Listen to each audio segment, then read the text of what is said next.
I love Bible stories. Me too. Especially when we have to guess the story with these in our mouth. Exactly. Oh, and we also learn how we can do what the Bible says. Cool.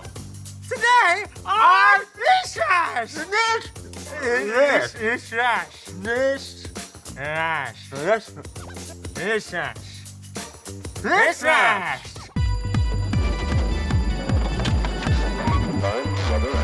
It's time to die in the MISH.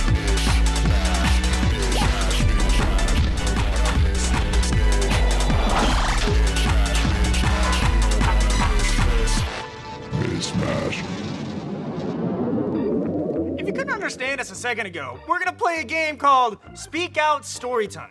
You guys have probably seen these before. We're each gonna tell the other person a story from the Bible, wearing these. Yeah, I pretty much wear these every day. It's pretty normal for me. I don't believe that. And we're just trying to get it right. Easy enough. Let's see how well we can do. And you guys can guess too. Yeah. You ready?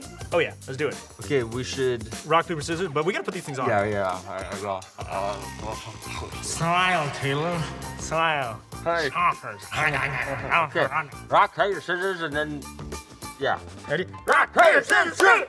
That's it. I'll go first. He's gotta guess. You gotta take the thing out of your mouth to guess. Oh, honestly, these things kind of hurt. I'm ready for it. Let's do it. Okay. I hope you read your Bible this But morning. I'm used to it. This is a paragraph. Once upon a time, there was a boy Boy, who was the youngest of his family. a valley, There was a war going on a war. nearby. That's right. Uh-huh, And his dad told him to bring cheese to his brothers. Bring cheese to his brothers. When this guy got there was a huge guy out in the middle that no one wanted to fight. This boy wasn't scared. He grabbed his slingshot, A slingshot. walked over to the huge giant, flung his slingshot, and hit the giant right on the head. Everyone cheered the end. Gosh, I think we all know who this is. A slingshot, a war nearby, cheese. David and Goliath. Yeah, David you and got it. Goliath. Nailed it. Oh, There's he hit on the head. it's sweat. Here we go. Next one. Next round. I thought we did pretty well. I did pretty well. I mean, I feel like us being best friends is a great advantage here. I'm your translator. Yeah. Okay. Ready? Here we go. All right. Good thing I read the Bible this morning. Let's see here. Okay. Once upon a time, Once upon a time. there was a man who watched his friend get taken away. Taken friend. He really liked his friend. Do you like this friend? Someone came up to this man and asked if he knew the man was being taken away. And he was like, nah. Oh. Then he was asked that question again, and he was like, nah. 3 times, huh? Then he was asked again, and he's like, nah. I know this one. Then a rooster in the distance crowed. He felt really, really sad. The end. What a sad way to end that story. You're welcome. That was, what was his name, though? You got it? Peter denied that he knew who Jesus Christ was 3 times before the rooster crowed. This- But that's not the end of the story, right? You know, there's a happy ending to that. This is it. Yeah. Did I nail it?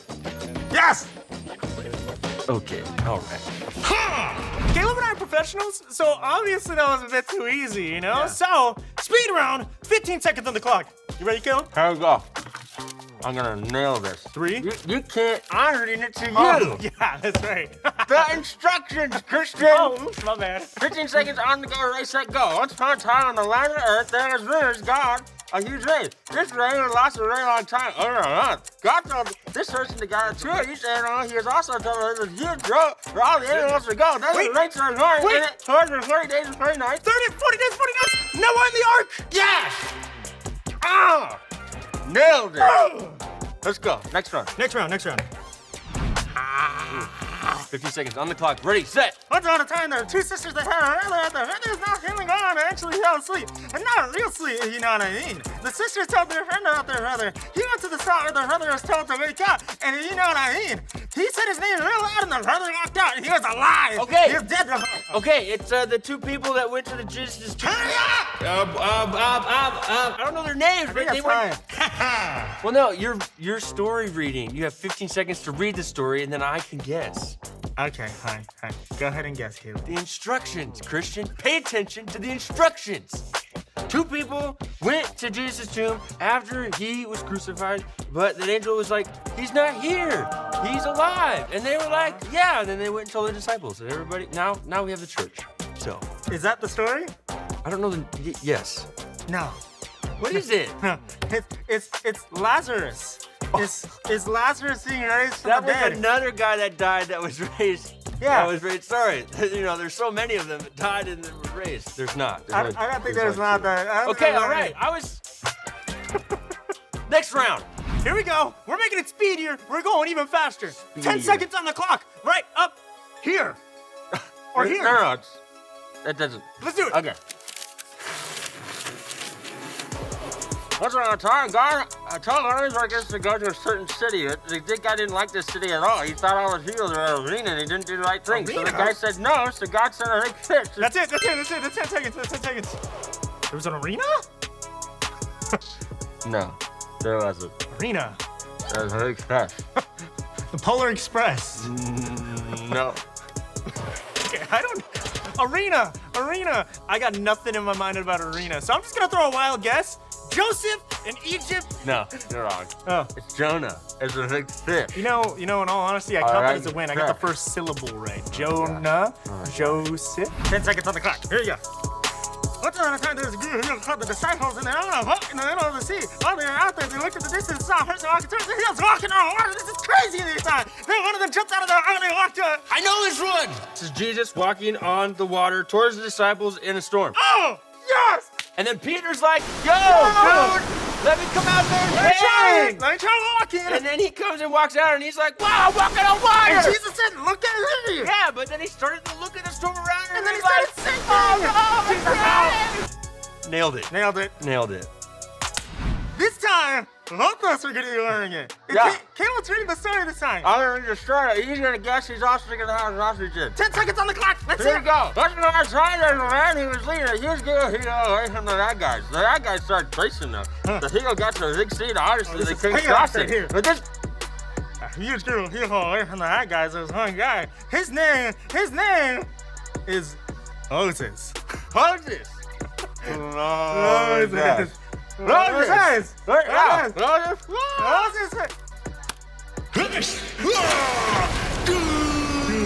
Moses. Let's try people go. Christian, I feel like we're doing a great job. Yeah, we're the best. I feel like we nailed that one. Nailed it. Hey, you guys, I feel like we deserve a treat. Give me treats. I feel like we deserve a treat. I want a treat. It's a pie! Oh my goodness, I love pie. It's the best. But, Christian, there's no better way to eat a pie than with These things. these things. Ready? What flavor do you think it is? Pie flavor. It's apple pie? I can already keep my saliva in my mouth. How am I gonna keep a pie? Yes. No, that's weird. Okay. I don't know how I'm gonna eat this. I'm gonna lean on his heels and doesn't get on his shirt. Ready? Uh-huh. Ow! Ah, this hurt. I can't open that mouth. Your lips are so funny for keeping the food in your mouth. Oh, I'm lucky I didn't check on that one. Oh, that was something. Way to go, Kilo. Thanks, Tristan. That was fun. Yeah. Now I'm gonna learn about how to do what the Bible says. Yeah. So let's get to our verse of the week. Yeah, our verse of the week. James chapter 1, verses 23 through 25 says, "But don't just listen to God's word, you must do what it says, otherwise you're fooling yourselves. For if you listen to the word and don't obey it, it's like glancing at your face in a mirror. You see yourself, walk away, and forget what you look like.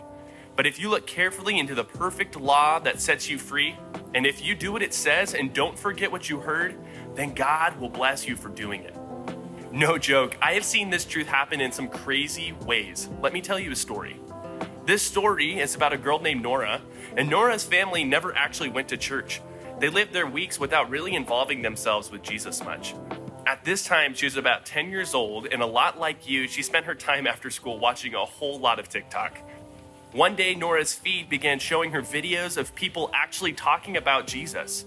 They were saying things like, Jesus saved me. Jesus helped all my mistakes and pain be used for good. Jesus can save you from feeling anxious and scared and lonely. After hearing all of this, Nora was a little bit interested in this whole Jesus thing. Wanting to learn more, Nora begged her mom to buy her a Bible. And once she got it, Nora couldn't help but spend all her time after school watching more TikTok videos about how to do Bible studies and even how to pray. Eventually, Nora knew she couldn't just read the Bible, but that she had to do and follow what it was telling her. She begged her mom again to start calling churches to see where she could start attending and even get baptized. She eventually got the chance to start going to church and even got baptized. Guys, this is all because she heard truth and decided to do what it says. I know that I want to be more like Nora. I want to hear God's truth and be quick to follow. But what about you? Are you good at doing what the Bible tells you to do? Right now, we're going to read some verses a few more times and talk about it.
by now, you know how much I love Star Wars. I mean, I'm one of those adults who still collect Star Wars Legos, and I am not ashamed.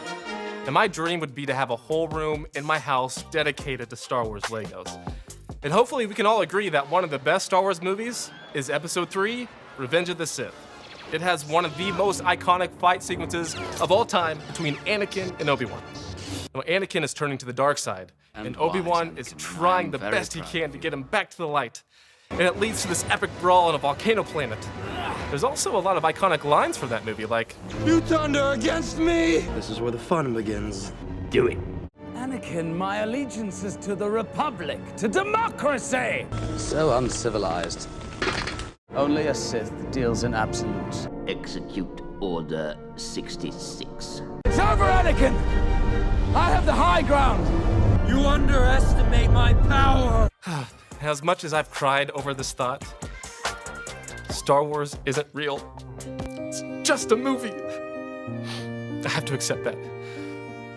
But have any of you ever thought about how movies are made? Guys, it's quite a process. Now, when I was your age, movies were on what were called DVDs that would have something on them called bonus features, which always had a bunch of cool behind-the-scenes things on how they made the movie. I was always so fascinated by the process, as some of you might be. Oh, I hate you. Now let's take Revenge of the Sith, for instance. Before that became a movie, it was an idea in George Lucas's brain. That's a pretty cool brain. And from there, he wrote a script. So everything that happens in the movie shows up in this little mini book called a script. Then you get people to draw up some scenes called storyboards that you begin to visually see what the movie will look like. And of course, you then have to cast all the actors and schedule all the shoots and have someone whose entire job is costuming. Not to mention someone building sets and running the cameras and capturing all the sound and the editors who edit the movie. Hundreds of people work on these things. Then on the video shoot days, George is there with the cast and crew and is directing all the action, telling everyone what they should and how they should do it. No purple left? You might get purple. And that's how this iconic scene between Anakin and Obi-Wan was made. George had this vision in his mind, and this whole team worked together to make it possible. But what would have happened if nobody listened to George? Like, what if Hayden and Ewan, the guys who play Anakin and Obi-Wan, didn't listen to George's direction? Like, they heard what he said but didn't actually do it? That scene would have played out much differently. Okay, guys, this is one of the most important scenes of the whole movie. I really need you to sell it. Put some emotion and passion into it, all right? Here we go. You turned her against me. Well, you have done that yourself. You will not take her from me. Your anger and your lust for power has done that yourself.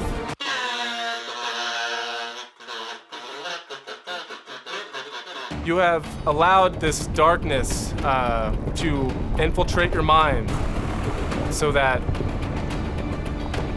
until now you've become the very thing you swore once to destroy. If you're not with me, then you are my enemy. Do you guys even care? Do you even care about this movie? Only a Sith deals in absolutes. I will do what I must. You'll try.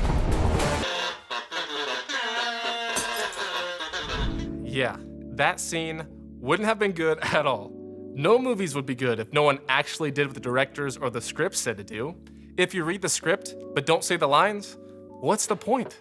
And the same is true when we read the Bible. Now, the Bible is one story that leads to Jesus, and there is so much good stuff in here about Jesus, how much God loves us, and how to live a life that Jesus wants us to live. And reading the Bible as much as you can is a really good thing. But if you don't put what you read and learn into action, well, what's the point? It's like trying to make a movie without doing what the script says. And part of our verse in James today says, do not merely listen to the word and so deceive yourselves. Do what it says. Now that sounds pretty easy enough to me. Don't just read or listen to the Bible, do what it says. Now, the Bible is a big book and there's a lot of confusing stuff in there, but there's so much wisdom and good things that God teaches us how to do. If we want to be followers of Jesus, who live like Jesus, then we have to do what Jesus says.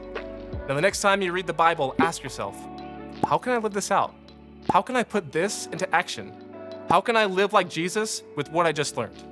The Bible is one story that leads to Jesus. So let's live like him and put his words to action.